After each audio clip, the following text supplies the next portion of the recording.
What up, nerds? My name is Leslie Smith. Welcome back to the Nerdy Narrative. Today I will be doing a book tag. I was recently tagged by my friend Kayla over at Kay's Hidden Shelf. The name of the tag is the Book Acquiring tag, which was an original tag created by the channel Enter the Book.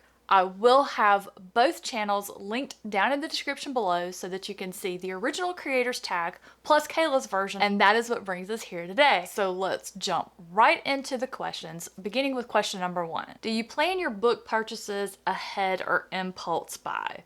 Both. My current TBR is pretty much mapped out through the beginning of 2024 already. I do leave a couple of slots open each month for new releases, a new author, something I forgot to plan for, or impulse buys. Question number 2. How do you decide what books to buy? Oh dear. Everywhere. Every single app I'm on, I follow tons of authors, I follow small presses, publishers. I'm inundated with books. Every day I find books that get added to my never-ending TBR, and this is also how I end up impulse buying. Sometimes I just see a cover. Sometimes I just see one of my friends post a review of a book they really loved, and I just know if they loved it, I'm gonna love it too, and end up buying it. It's what happens. Question number 3. What is your philosophy on where you shop? Online versus in person, large versus small, physical versus digital. Honestly, it's all about price. I read a ton of books.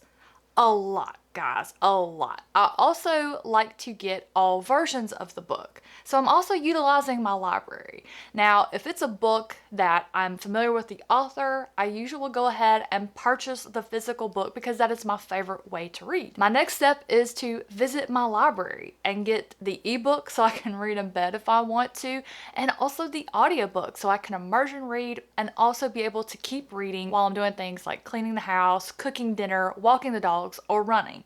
I don't ever want to stop reading, so I try to get all formats. So I shop around. I shop large and small, but ultimately I'm gonna go with the best prices I can find on whatever it is I am choosing to purchase. I will spend more to purchase indie as long as they are not scalping. Real talk here, there are some indies out there that are charging $15 or more over what you can get at some of the other different retailers, and I'm sorry, if I can get it cheaper on Amazon or with my Barnes & Noble membership, I'm gonna do that because I read a lot. I have a very small book budget. I have to stretch that money as far as I can. This channel is funded by my Patreon, the subscription services that I need for editing and all of that fun stuff, and then what's left over is books. That's the parameters that I'm working in, so I have to go for the best bang for my buck. Question number 4. What about little free libraries? What do you think about them? Have you used one? Why or why not? I love this concept. I've looked into starting one of my own because there's not a single one anywhere near where I live. And it's because I live in an area of Florida where they're building sort of self-sustaining communities. Like when you come into my neighborhood, there are apartments. You go a little bit further back, there's condos. A little bit further back, there's townhouses. A little bit further back are the houses. Across the street from us is everything I could possibly need. 6 or 7 dental offices, healthcare clinics, grocery stores, 3 or 4 barbershop hair salons, about 20 nail salons. Literally everything I could possibly need is across the street. It's great, but there's a lot of bougie people that live here that won't do things like have a cell phone tower. So my cell phone service when I leave out of my house sucks. That also means things like little free libraries, HOA won't allow it. So unfortunately, there's not one. If there was, I would use the heck out of it. That would be a fantastic way for me to cycle through my library and share things that I've read that I won't reread, that I could put in for other people to read. It would be amazing. Question number 5. How do you feel after acquiring a book? Do you share like in a book diary or a book haul? Those of you that have been around the channel for a while, you know I share the stuffing out of new books.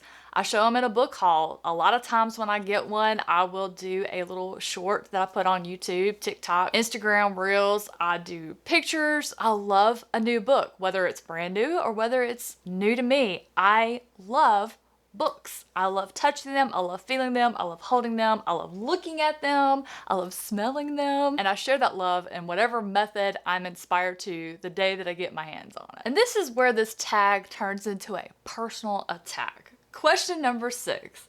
How do you feel looking at your books that haven't been read?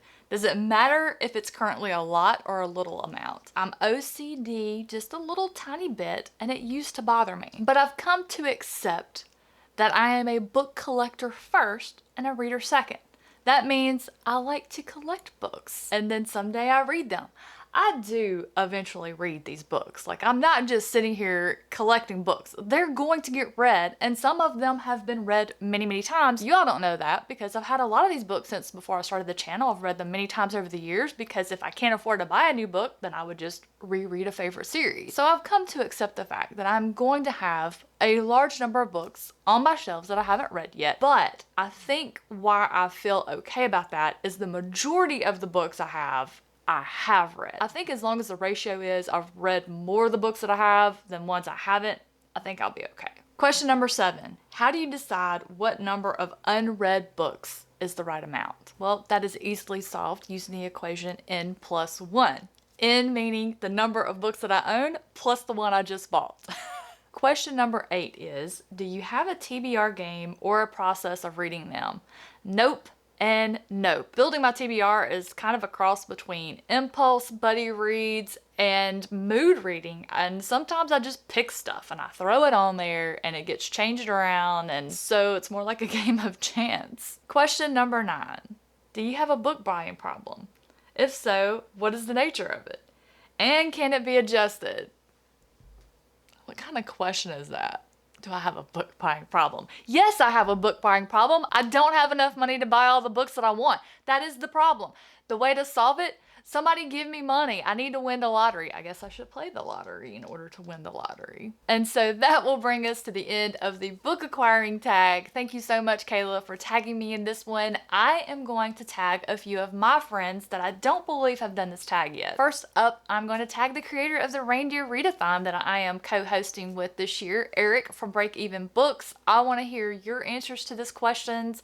I also want to tag Heather over at Reading with a Vengeance. If you haven't watched her channel, you definitely should check her out. I think she loves coffee a little bit more than me. I know that sounds crazy, but go ahead and watch a few of her videos and see if you don't agree. I would also like to tag my 2 compadres that help me out a lot with the book club that I host, the Wine and Crime Book Club. I want to tag Lauren from Paperback Empire and Anitha. Both of their channels, all of their channels are going to be linked down below. So I hope you check out their channels while you're waiting to see their versions of this tag pop up. Thank you all so much for watching. I hope you enjoyed it, and I'll see you in the next one.